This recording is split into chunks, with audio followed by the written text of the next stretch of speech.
Senhor é bom. Abra sua Bíblia em Marcos, capítulo 4.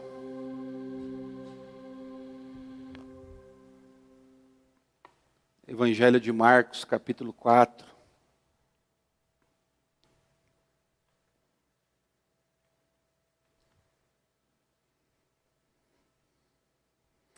A partir do verso 35.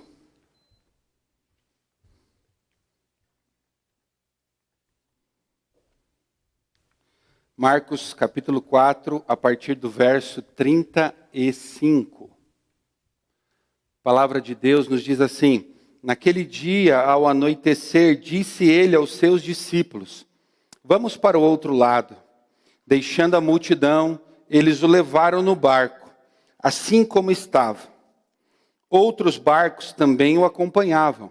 Levantou-se um forte vendaval, e as ondas se lançaram sobre o barco, de forma que este ia se enchendo de água. Jesus estava na popa, dormindo com a cabeça sobre um travesseiro. Os discípulos o acordaram e clamaram: Mestre, não te importas que morramos? Ele se levantou, repreendeu o vento e disse ao mar: aquiete-se, acalme-se. O vento se aquietou e fez-se completa bonança. Então perguntou aos seus discípulos: por que vocês estão com tanto medo? Ainda não têm fé? Eles estavam apavorados e perguntavam uns aos outros: quem é este que até o vento e o mar lhe obedecem? Pai, mais uma vez clamamos pela manifestação do Teu Espírito por meio desta palavra agora. Que o Teu Espírito tenha total liberdade de nos trabalhar, de nos alimentar, de realmente encher o nosso coração da verdade que liberta, aquietar a nossa alma, trazer entendimento a respeito dos planos e propósitos do Senhor para a nossa vida. Que o Teu Espírito venha fluir aqui abundantemente, Pai, e que caia por terra tudo aquilo que não pertence ao Senhor. Nós declaramos a toda arma forjada, a todo espírito que quer roubar a semente da Tua palavra, caia por terra em nome de Jesus. Em nome de Jesus, que somente o Teu Espírito, o Espírito Santo de Deus, seja ouvido nesse lugar, para a glória do Teu nome, em nome de Jesus. Amém? Glória a Deus. O Senhor é bom como cantamos. Amém, queridos? Você crê que o Senhor de fato é bom como cantamos? É maravilhoso, a bondade do Senhor, ela não está relacionada à minha ou sua correspondência. A bondade do Senhor para comigo, para com você, não está relacionada à minha ou sua obediência. A bondade do Senhor para conosco não está relacionado a eu ou você cumprir todos os propósitos e planos. A bondade do Senhor é plena a despeito daquilo que fazemos ou deixemos de fazer. Ele é bom, porque na sua essência Ele é amor. Como temos falado, Ele não tem amor, Ele distribui de vez em quando. Jesus, o Pai, Ele é amor. Deus é amor. Isso fala da essência. Isso fala da essência. Ontem nós estávamos conversando, enquanto família, algumas coisas. Estávamos lembrando que quando Deus fez toda a humanidade, toda a terra, tudo que Ele construiu, lá no Gênesis, né? A terra, os luminares, o sol, a lua, fez todas as coisas, os animais, Ele dizia, e Ele viu e disse que era bom. Você percebe que Deus não tem problema com autoestima? Deus não tem problema com orgulho? Deus não tem problema em ser ou não ser aceito? Aquilo que Ele faz é bom. Ele mesmo viu e disse, é bom. Então quando Ele fez você, Ele olhou para você e disse, foi bom o que eu criei. Foi maravilhoso o que eu criei. E às vezes a gente se lida tanto com isso, né? E hoje de manhã, brincando com a Ana Paula, ela perguntou, e aí, fluiu? Eu falei assim, fluiu. Algumas coisinhas Deus trouxe aqui, daí eu lembrei na hora, daquilo que Deus faz é bom. E aquilo que Deus trouxe para hoje veio dele. E se eu minimizar, eu estou dizendo que ele não é o suficiente bom para contemplar aquilo que Ele fez ou para visualizar aquilo que Ele fez e achar que é bom. Então, quando estamos fazendo o que estamos fazendo para a glória do nome do Senhor, para honrá-lo, tudo é.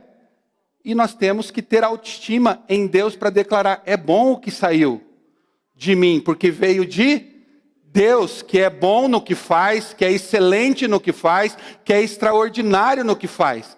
Mas às vezes a gente, por falta de autoestima, por falta de uma percepção real de quem somos em Deus, a gente vai minimizando ou com uma falsa humildade, querido. O problema é você bater no peito e achar que algumas coisas que saíram de você foram boas e foi você quem fez. Isso é orgulho. Mas quando você tem um entendimento que veio de Deus e você falar foi bom, você está dizendo, Deus, o que o Senhor fez e usou a minha vida para isso, foi maravilhoso. Isso é consciência de identidade, isso é consciência de quem você é em Deus e é consciência de que é Deus quem faz por meio de você. Amém? Isso é extraordinário. Então a gente precisa crescer na nossa autoestima e isso só acontece na nossa estabilidade de identidade em Deus. Fora dela, nós vamos viver realmente com sentimentos de rejeição, com sentimentos de abandono, com sentimentos de orfandade. Mas quando estamos em Deus, nós temos confiança. Deus foi extraordinário, porque eu sei que não veio de mim, veio do Senhor. E porque veio do Senhor, eu posso falar, foi maravilhoso. Eu estou validando o sobrenatural de Deus. Eu estou validando a criatividade de Deus. Eu estou validando quem Deus é e quem Ele é por meio da minha própria vida. Aleluia! Então Deus é bom. Deus é bom na sua bondade, Deus é bom no que Ele faz, Deus é bom em ter feito a minha vida, a sua vida, as nossas vidas, e Ele é bom e faz coisas extraordinárias quando Ele faz o que faz por meio de mim e de você, quando nós permitimos que Ele faça. Então, é bom. Amém? Aleluia! O Senhor é maravilhoso, o Senhor é extraordinário. Ele nos ajuda a realmente crescermos naquilo que Ele tem intencionado para as nossas vidas. Enquanto eu estava lendo esse texto que nós acabamos de ler, queridos, de um momento em que Jesus convida seus discípulos para entrar num barco, para atravessar o rio, para atravessar o mar, e os discípulos começam então a atravessar esse rio, esse mar, e no meio da trajetória, ou durante a trajetória, um vendaval bateu nesse barco, começou a vir um forte vendaval, ao ponto da água começar a entrar dentro do barco. E os discípulos ficaram apavorados, então chamaram Jesus que estava dormindo. Jesus estava dormindo. Jesus estava dormindo. E eles chamaram, Jesus acordou, aquietou a tempestade. E ela cessou. Quantas vezes, queridos, na nossa caminhada, e eu já senti isso, às vezes nós somos convidados por Jesus para uma trajetória que aparentemente é uma trajetória de insegurança. É uma trajetória de insegurança. E olha aqui, eu vou dizer para você, humanamente uma trajetória com Jesus é uma trajetória de insegurança. Humanamente, uma caminhada com Jesus é uma caminhada de insegurança. Humanamente, um projeto que Jesus nos convida a viver é um projeto de insegurança. Por quê? Porque não existe um meio de eu e você nos relacionarmos com Deus que não seja por meio da fé. E fé é uma crença, é eu e você acreditarmos em algo que vai além dessa coisa transitória, humana, carnal, que acaba. Fala de algo extraordinário. E Deus, quando nos convida para uma trajetória, Ele está nos dando a oportunidade de irmos para um nível mais profundo com Ele. Por quê? Porque nessa trajetória de insegurança humana, nós vamos ter que necessariamente exercitar a fé, que nos conecta com Deus. E a Bíblia diz que sem fé é impossível agradarmos a Deus. É impossível nos relacionarmos com Deus. Então, assim, se você está sendo convidado, querido, para uma trajetória com Jesus, eu quero desnudar, eu quero descortinar uma verdade sobre você. Será uma trajetória de desconforto, naturalmente falando, humanamente falando. Por quê? Porque nós estamos falando de um Deus sobrenatural, extraordinário. E Jesus convida os seus discípulos para uma caminhada no barco, para uma caminhada no lago, para umas remadas no lago, e de repente um forte vendaval começa a assolar aquele barco. Queridos, a gente usa muitas vezes esse dito popular, né? A barca furada, o barco furado, porque a gente fala, entrei num barco furado. Por quê? Porque se você está no meio do mar, o barco está furado, ele vai, a única coisa que sustenta é o barco. Mas Jesus aqui quebra alguns paradigmas, queridos, que são naturais, porque o que nos sustenta não é aquilo que humanamente está debaixo de nós. O que nos sustenta deve ser e sempre deve ser a palavra dele, deve ser Jesus que é a rocha, deve ser a fé que temos num Deus que é sobrenatural. Amém? Então, o Senhor Jesus convidou seus discípulos, vamos, e de repente no meio do processo, queridos, o barco começa a ser açoitado pelos ventos e a água começa a entrar dentro do barco. Ali estavam discípulos como, por exemplo, Pedro, que era um pescador, experimentado no mar, experimentado na pesca, conhecedor, experiente, mas a Bíblia diz que os discípulos ficaram apavorados. Presta atenção no que eu vou te dizer. Não é o teu conhecimento, não é a tua experiência, não é o teu título, não é o que as pessoas falam de você que te sustenta numa caminhada com Jesus. Na hora do vamos ver, a única coisa que nos sobra é a nossa fé nele.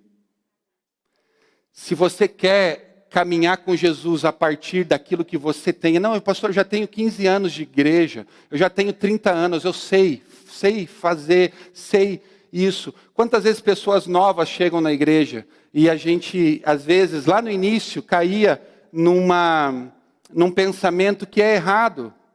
Ah, não, a pessoa já chegou pronta. Ninguém chegou pronto, gente.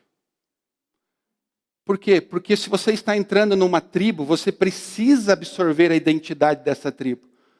Não é a tua teologia, não é o quanto você exerceu o pastorado, não é o quanto você exerceu liderança na igreja, é o quanto você está disposto a continuar se humilhando na nova tribo que você está entrando. Porque o que vai te sustentar nessa nova caminhada não são os seus títulos, não são as suas aprovações humanas, não são os seus conceitos próprios. O que vai te sustentar na caminhada é a fé. E para você ter fé, você precisa ter humildade para realmente reconhecer que você depende e precisa dele. Pastor, mas você está dizendo que não é importante os títulos, você está dizendo que não é importante a experiência. Não estou dizendo isso. Eu estou dizendo que isso não sustenta. Isso não é suficiente para te sustentar numa caminhada com Jesus. É a tua fé em Jesus. Pedro estava ali, por que ele não tentou alguma coisa? Por que ele não se levantou e começou a falar, ei gente, espera aí, eu já passei por tantas intempéries na minha vida aqui no mar, já passei por tantas dificuldades, vamos fazer o seguinte, vamos remar dessa forma, vamos remar desse jeito, vamos voltar para a praia, vamos fazer... Não, ele não faz nada, a Bíblia diz que eles estavam apavorados. A experiência de Pedro literalmente foi por água abaixo naquele momento. A experiência, a capacidade de Pedro e alguns discípulos pescadores foram literalmente por água abaixo naquele momento. Porque não é isso que nos sustenta numa caminhada. Mas a nossa fé é em Jesus. Agora eles estão ali, queridos. E de repente Jesus está dormindo no barco. E sabe o que me mostra? No momento em que eles ficam apavorados, eles chegam e acordam Jesus. Jesus sempre, olha aqui para mim, sempre estará presente, quer você tenha fé, não tenha fé, quer você seja bom, não seja bom, quer você corresponda, não corresponda, porque Ele é bom. Ele sempre vai estar presente. E às vezes o único lapso, o único suspiro de fé que você consegue ter é um grito por socorro em determinadas situações. E eu quero dizer que isso é suficiente para Jesus acordar, porque eu e você sabemos que espiritualmente ele não precisa dormir. Mas falando do contexto, para ele se atentar, para ele se voltar, para ele se colocar à disposição da tua necessidade. Jesus sempre está presente para te socorrer, queridos. Foi aqui com os discípulos. Espera aí, eu tentei na força do braço. Espera aí, eu tentei, achei que com a minha experiência eu resolvia, mas eu vi que não dava. Espera aí, eu tentei de tantas formas, humanamente falando, mas não deu certo, não aconteceu, não foi dessa forma. E de repente o barco está afundando. Eu quero dizer, Jesus está ali para ouvir o seu clamor.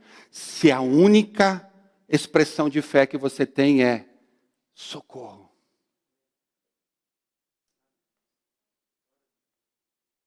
Jesus está ali para ouvir o teu socorro, o teu pedido de socorro, o teu SOS. Ele está ali para ouvir o teu SOS. Queridos, isso não é extraordinário? Não é maravilhoso que isso não tem a ver com o que eu criei de estrutura religiosa na minha vida? Esse pedido atendido não tem a ver com a minha experiência pastoral, não tem a ver com a minha teologia, com o meu conhecimento bíblico, não tem a ver com quantas pessoas eu lidero ou liderei na vida. Esse pedido tem a ver com um coração que simplesmente tem fé para dizer: socorro. Porque o barco está afundando. Se o barco do teu casamento está afundando, eu quero dizer que Jesus está atento para ouvir o teu pedido de socorro. Se o barco da tua família, porque os teus filhos estão para qualquer lugar, menos no centro da vontade de Deus, eu quero dizer que Jesus está atento para ouvir o teu pedido de socorro. Se a única coisa que você consegue expressar de fé para Ele é socorro, Ele está atento. Se o barco da tua profissão está afundando, querido, e a única expressão de fé que você tem é socorro, eu quero dizer que Jesus está ali para atender o teu socorro, o teu pedido de socorro. Isso é graça de Deus sobre nós, queridos.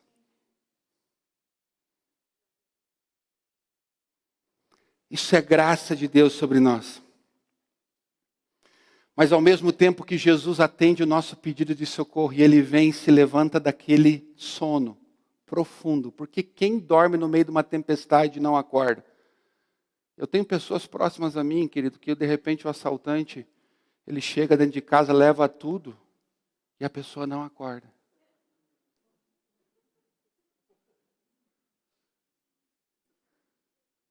É você, amor? Pastora Ana teve uma experiência assim na adolescência na casa dela com os pais, né? Roubaram a casa e ela dormindo profundamente. Os assaltantes fizeram tudo o que fizeram. Depois chegar a polícia, sei lá que hora, alta madrugada. Meu Deus, o que aconteceu? Agora, não é maravilhoso, de repente ao seu redor está um furdúncio e você está profundamente dormindo? Não é maravilhoso, gente? Quem que não acorda? Eu, queridos, uma gota me acordaria. Se é que eu conseguiria dormir na popa de um barco. Por isso que Deus... E agora ela foi segura, porque ela sabe que alguém vai acordar. É maravilhoso essa dicotomia. Quem que dorme numa tempestade como aquela? Jesus. Jesus está profundamente seguro, quieto. E de repente ele é acordado pelos seus discípulos. Os seus discípulos o acordam. E ele acorda e imediatamente ele vai, opa, tempestade, aquieta. Aquieta-te. E de repente todo o vento se foi. Jesus está disposto, disponível para ser acordado por mim, por você, para aquietar as tempestades das nossas vidas, querido. Mas olha aqui, Ele sempre vai nos chamar para um nível mais profundo de fé. Ele sempre vai atender o único suspiro que talvez você tenha, que é por socorro. Mas depois de atender, Ele vai te convidar, vamos subir um pouco mais. Vamos elevar o nível de fé. Sabe por quê? Porque Ele não simplesmente se contenta em fazer um show pirotécnico ali para impressionar discípulo, porque Ele nunca viveu a partir dessa perspectiva. Ele aquietou para atender um pedido, porque os discípulos estavam apavorados. Mas logo depois de se aquietar tudo, Ele olha para os seus discípulos. Por que vocês estão apavorados? Por que vocês não têm fé? O que entra no jogo, o que entra no questionamento de Jesus em relação aos discípulos é a questão da fé.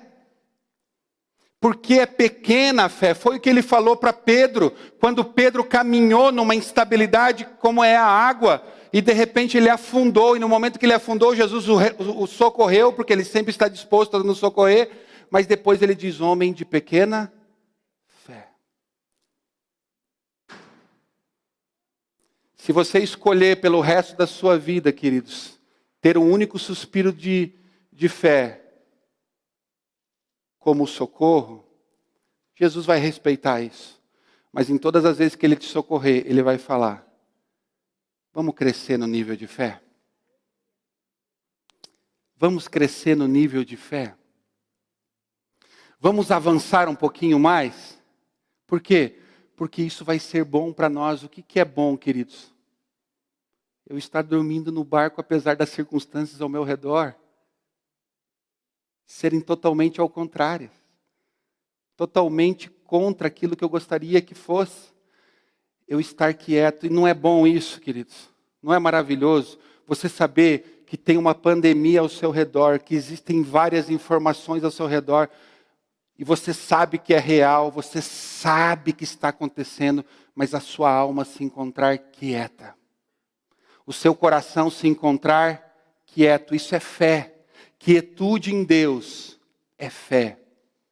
É fé de que Ele está cuidando, que Ele está protegendo. Jesus tinha ciência de que ele não ia afundar naquele momento. Jesus tinha consciência que o plano de Deus para a vida dele não ia acabar com um barco furado ou com um barco cheio de água. Ele tinha consciência que tinha um plano ainda para percorrer, que tinha um propósito ainda para cumprir. Ele estava quieto em Deus, ele tinha segurança da paternidade de Deus. E queridos, às vezes Deus vai nos dar a oportunidade de viver em situações que nós não gostaríamos de viver, para que a nossa fé cresça, não simplesmente resolvendo o problema, mas nos aquietando diante deles.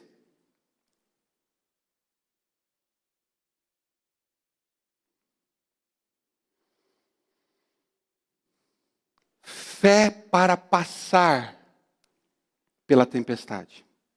Você sabia que às vezes as circunstâncias não serão removidas nas nossas vidas? E mesmo assim nós vamos chegar do outro lado? A Bíblia diz: no mundo passareis por aflições, mas tem de bom ânimo, eu venci o mundo. A Bíblia diz: ainda que eu passe pelo vale da sombra e da morte, eu não temerei mal algum. Por quê? O Senhor, Ele está comigo. Jesus não está falando, quando você se deparar com o vale da sombra e da morte, eu o removerei para você passar. Uma vez eu vi uma chargezinha, não sei se é isso que fala, esses memezinhos, né? De um gatinho passando no meio de uma fileira de um lado, de outro, de pastores alemão. E ele todo faceirinho assim. Ele falou assim: ainda que eu passe pelo vale da sombra e da morte, eu não temerei. Nós somos às vezes esse gatinho, queridos, passando no meio, né, de um corredor de pastores alemães. E a gente seguro, o quê? De que o Senhor está conosco.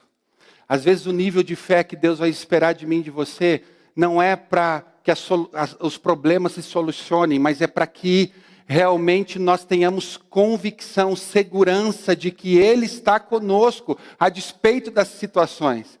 Queridos, a minha alma pede por alívio, a minha alma clama por quietude, a minha alma clama por paz, a minha alma foge de problema, a minha alma foge de circunstâncias. Quando eu já vejo, meu Deus, eu vou para lá, eu vou para a casa do fulano, eu vou para a situação tal, eu sei que tem alguma coisa para resolver, a minha alma quer buscar um escape, a minha alma, meu Deus, podia furar o pneu, meu Deus, podia dar uma coisa, meu Deus, porque a gente quer procrastinar algo ruim que aparentemente a gente acha que vai viver.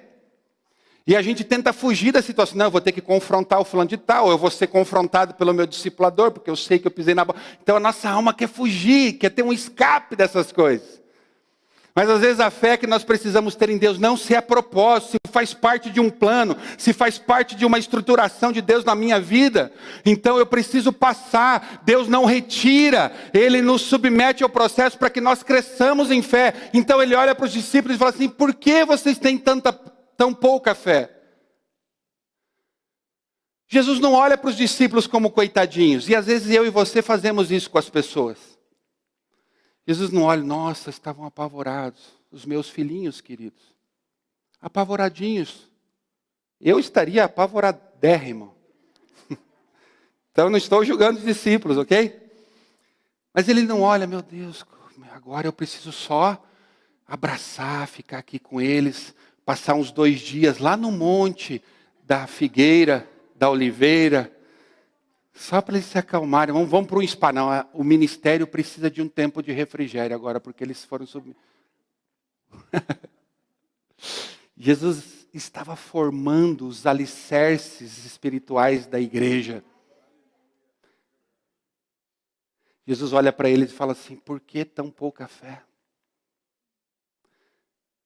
E às vezes a gente quer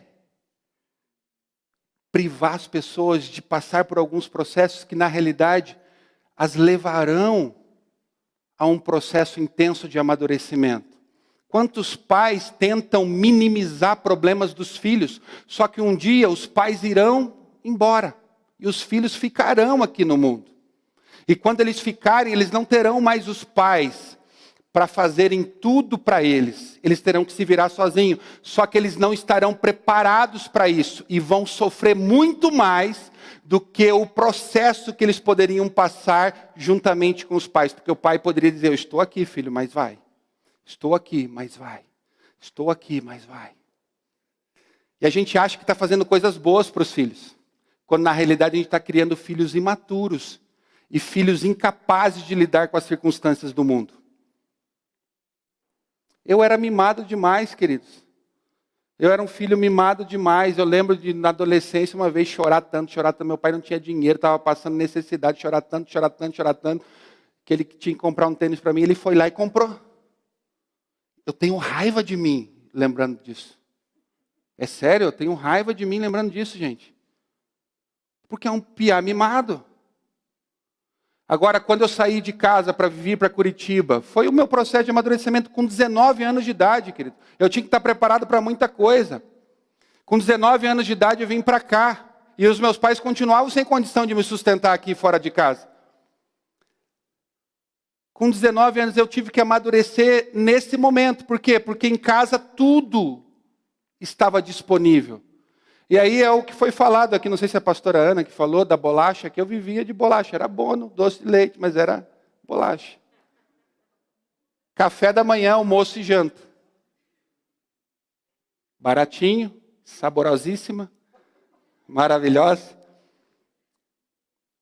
Muitas vezes eu pensei: vou voltar para a casa da mamãe. Eu lembro uma vez eu caminhando com a Ana Paula ali na 7 de setembro, ela morava por ali, indo para a faculdade de medicina, eu com ela e eu choramingando as minhas mazelas. Eu falei: está difícil, está difícil. E eu comecei a reclamar tanto no ouvido da Ana Paula, que ela falou: então pega o ônibus e vai embora, Marcelo.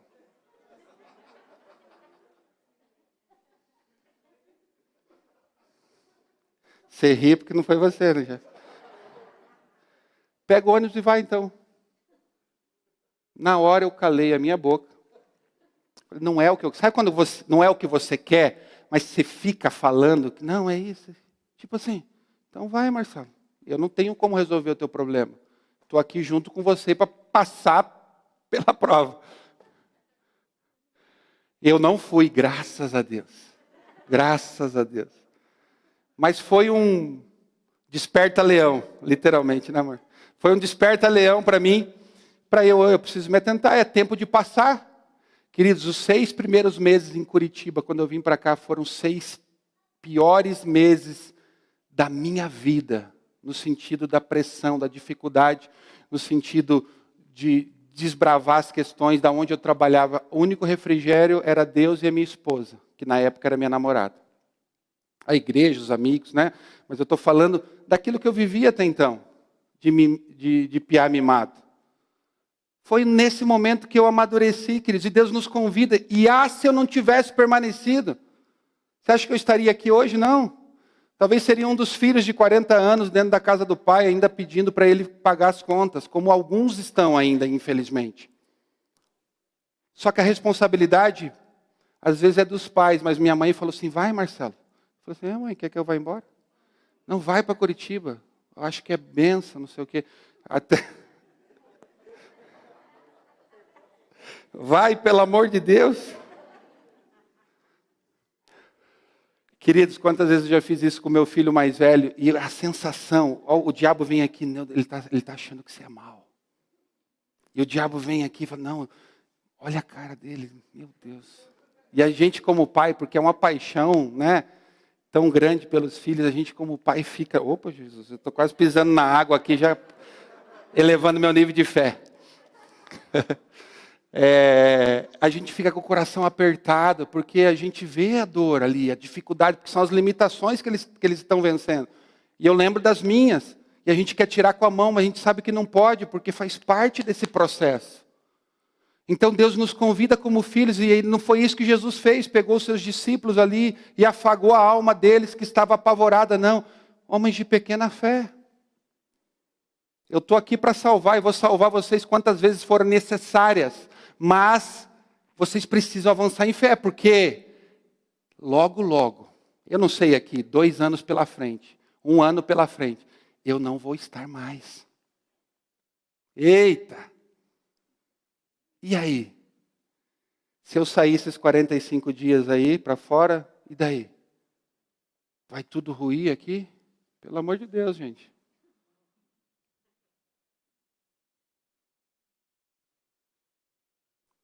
Não vai, porque nós estamos formando filhos maduros aqui.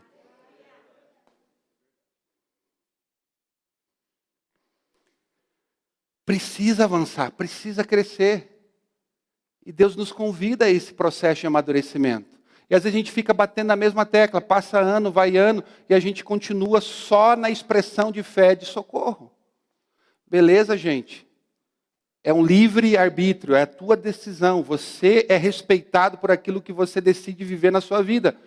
Mas Jesus sempre vai te convidar a subir de nível. Ele sempre vai te convidar a ir para um degrau acima. E é a tua decisão crescer nisso. Então Jesus os convida para crescer, os convida para avançar. E quando nós entramos nesse lugar de quietude, queridos, eu entendo que a maior autoridade de Jesus contra a tempestade está na condição que ele desenvolveu de fé em Deus, em se aquietar, mesmo ela estando presente. Nossa maior autoridade contra as circunstâncias está no fato de eu e você estarmos seguros em Deus, que se ela estiver ou se ela não estiver, nós estamos certos de que Deus está conosco. Jesus se levanta e a sua autoridade contra a tempestade está no fato de ele estar seguro em Deus. Vai tentar exercer fé só pela religiosidade. Você já fez? Já fiz isso várias vezes, gente. Eu sei que eu tenho que bradar em fé, eu sei que tem que repreender, mas aqui dentro está um vucu-vucu. Eu não estou seguro em Deus, eu não estou seguro que Ele está comigo, eu não estou. E a gente repreende para tudo quanto é lado e os capetas não vão embora. Por quê? Porque aqui dentro precisa ser destronado o trono de insegurança. É aqui dentro que começa, a fé começa aqui dentro. É de dentro para fora que as coisas começam a acontecer. Então quando a gente se coloca em Deus e destrói essas fortalezas internas e na mente, aí a gente vai exercer fé do lado de fora com uma autoridade infinitamente maior, com algo que realmente vai surtir efeito. Agora, para ser destruído isso, que nós temos que ir para Deus. Nós temos que colocar em Deus, eu estou aqui agora diante do Senhor, porque está aqui um burburinho, essa coisa não sai, essa opressão não sai, eu não sei o que fazer, eu preciso de Ti, eu clamo por Ti, talvez eu socorro, mas no momento em que você se aquieta, você dá então permissão para o Espírito Santo usar você, dá permissão para Deus ser Deus a partir de você.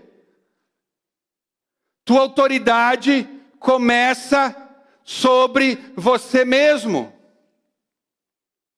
A gente quer resolver os problemas do lado de fora, não resolvendo os problemas do lado de dentro.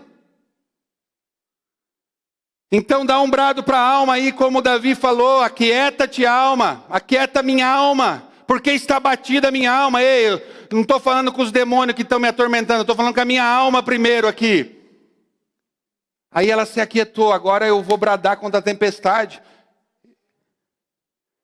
Eu vou declarar a tempestade, caia por terra, bata em retirada em nome de Jesus, porque eu tenho um plano e um propósito de Deus para mim, e ele será cumprido. Você lembra da palavra de 2 domingos atrás, queridos? O plano é dele, o propósito é dele. Você acha, tudo que ele faz é bom, é perfeito. Você acha que ele vai querer frustrar o plano dele? Então a gente encontra a segurança. Se ele me chamou para esse barco, o plano é dele, o sonho é dele. Agora eu preciso encontrar esse lugar de quietude. No momento que eu encontro, eu cresço em fé, internamente, e ela pode ser manifestada do lado de fora, e as circunstâncias muitas vezes vão cair por terra, quando Deus não nos convida a passar por elas, mas quando estamos disponíveis também para declarar contra elas. Amém, gente? Fé para repreender a tempestade. Eu quero que você abra João capítulo 6.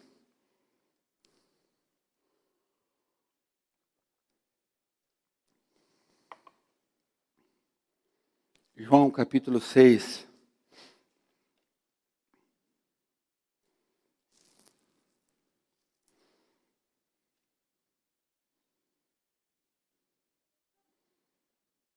Versos 5 a 9. Isso fala da multiplicação, da primeira multiplicação dos pães e peixes. Diz assim o texto: levantando os olhos e vendo uma grande multidão que se aproximava, Jesus disse a Filipe: onde compraremos pão para esse povo comer? Fez essa pergunta apenas para pô-lo à prova, pois já tinha em mente o que ia fazer. Até aí, por enquanto. O Jesus que afaga vitimismo não existe, queridos. O Jesus que está levantando um grande exército, ele realmente desafia a gente a crescer em fé. Multiplicação dos pães e peixes. Jesus já sabe o que vai fazer. Ele olha para o seu discípulo Filipe e fala assim: como vamos alimentar essa grande multidão?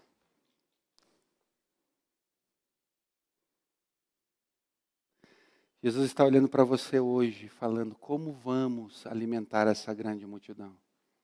Jesus está olhando para você hoje: como vamos resolver esse enigma todo aí que está na sua vida? Jesus está olhando para você: como nós vamos resolver aquilo tudo? Jesus está olhando para você: como que você vai passar por todas essas situações e processos? Ele olha nos olhos, e a Bíblia diz que ele só estava fazendo isso para pôr Filipe à prova. Para pôr Filipe à prova. Sabe a diferença daqueles que avançam, daqueles que não avançam? Quando todos nós, porque todos nós somos postos à prova. Aqueles que avançam é aquele que olha para a prova e fala assim: nós vamos superá-la. Nós vamos sair dessa. Essa multidão vai ser alimentada. Não sei como, mas vai ser alimentada. E aqueles que olham e falam assim: só temos, não lembro aqui se é 200 denários, só temos 200 denários. Não dá para alimentar. Só que o interessante, queridos, continua o texto. 200 denários não comprariam pão suficiente para que cada um recebesse um pedaço. Outro discípulo, que Jesus não tinha falado com esse outro discípulo, o texto não fala que Jesus perguntou alguma coisa. André geralmente é meio enxerido mesmo.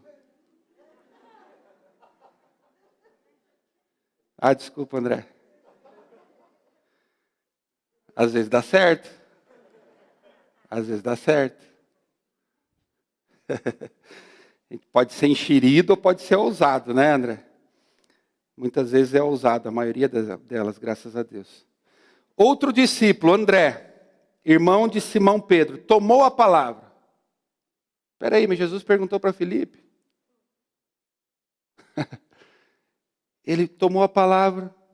Aqui está um rapaz com 5 pães de cevados e 2 peixinhos.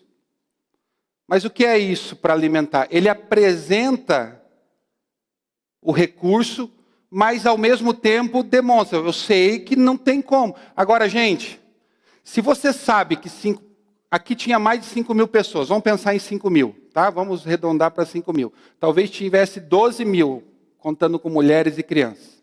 Mas vamos pensar em 5.000. 5 pães, vamos pensar só nos 5 pães. Qual que é a proporção que tem que ter de multiplicação para alimentar 5.000? 5.000%? Eu não fiz essa conta, gente. Agora eu não estou pondo ninguém à prova. Estou perguntando para me ajudar na pregação mesmo. Hã? Vezes 1.000. Então são 1.000 vezes mais. É isso? É isso, gente? Tudo isso. 1.000 vezes mais. Então, pensando nos 5.000 só. Nós estamos falando que André apresenta os 5 pães e 2 peixes, falando assim, eu sei que não dá, 5 pães não dá nem para os 12 discípulos. Ele apresenta e fala assim, eu sei que não dá, mas está aqui. Porque o problema não é a gente olhar para a situação, querido, e falar assim, eu sei que não dá, mas Jesus está aqui. Eu sei que não tem, mas está aqui. Em vez de a gente dar desculpa e falar assim, não tem como, a gente apresenta o que tem. E coloca também aquilo que nós, está aqui Jesus, mas eu sei que não dá. O que o Senhor vai fazer é com o Senhor. Queridos, eles já tinham visto alguns milagres de Jesus, sim ou não? Podiam não ter visto ainda uma multiplicação de pães e peixes, mas tinham visto alguns milagres extraordinários. Viram coxos levantar, viram cegos ver, surdos ouvir, né? Talvez alguns ressuscitarem. André apresenta.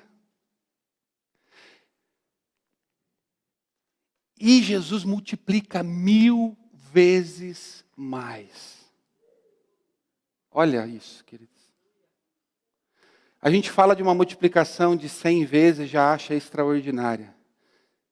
Olha a oportunidade, quando envolve, querido, pessoas, quando envolve o propósito de Deus, quando envolve aquilo que Deus quer que você seja e faça, a multiplicação é de 1.000 vezes mais, quando nós colocamos diante dele, para que ele seja exaltado, porque foi ele quem fez a multiplicação, mas a matéria-prima foi eu quem dei para que o extraordinário acontecesse. Eu declaro sobre a sua vida, que você não é, nesse contexto, a geração de Filipe, mas de André. Aquele que apresenta os poucos recursos que tem, mas que crê que Jesus tem condição de fazer uma multiplicação 1.000 vezes mais em nome de Jesus. Eu profetizo isso na sua vida hoje. Eu declaro uma multiplicação superabundante sobre você. 1.000 vezes mais. 1.000 vezes mais em nome de Jesus. Agora, se tivessem 12.000 pessoas, nós estamos falando aí de 2.500 vezes mais, isso? 2.000 e pouco. Quem quiser pegar, pega essa aí também, em nome de Jesus. Tem 12 cestos cheios. Quantos pães cabiam naquele cesto? Então pega aí 3.000 vezes mais, 4.000 vezes mais de multiplicação em nome de Jesus. Em nome de Jesus. A igreja precisa decidir, queridos, quem vai ser. A partir desse texto, desse contexto, não estamos aqui julgando Filipe.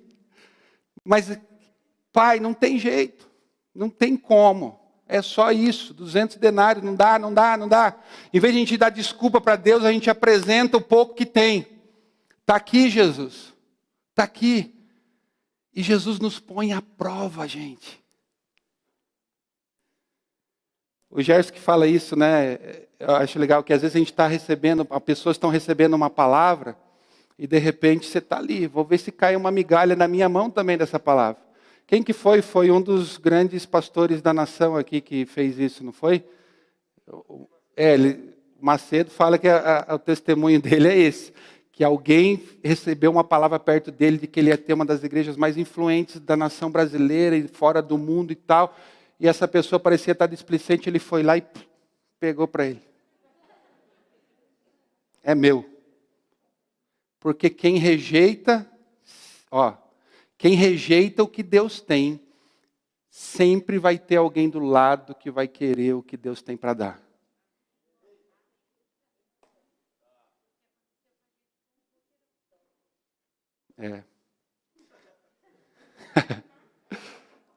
Olha aqui. Esaú rejeitou a primogenitura. Sempre vai ter um irmãozinho do lado, gente. Porque o propósito é dele. Se você escolher vivê-lo, o privilégio é teu. Se você escolher rejeitar, vai ter um irmãozinho do lado para pegar.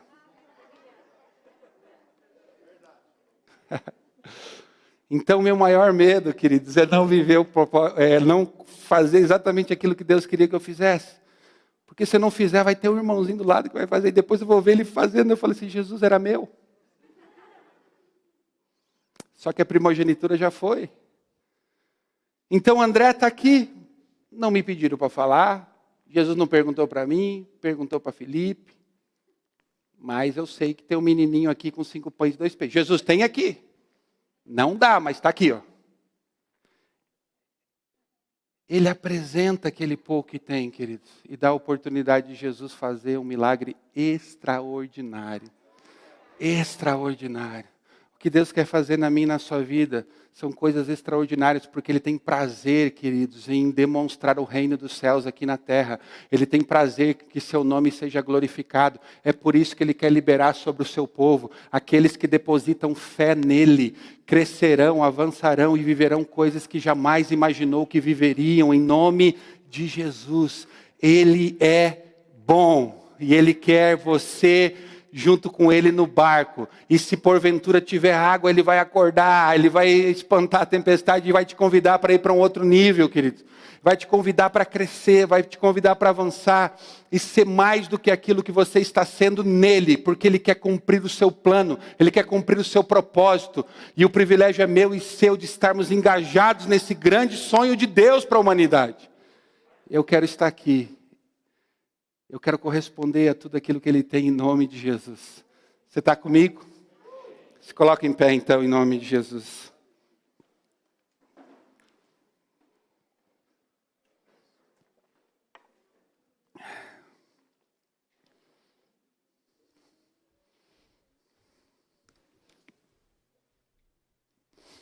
Aleluia.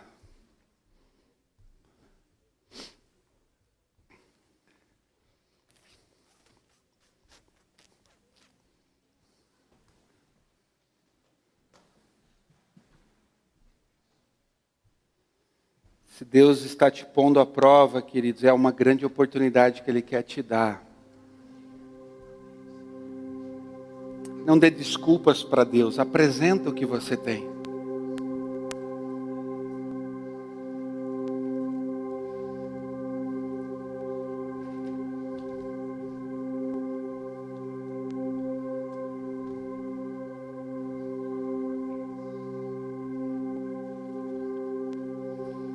Feche os teus olhos, permita o Espírito Santo gerar no seu coração, querido. Gerar no seu coração a atmosfera dos céus em nome de Jesus.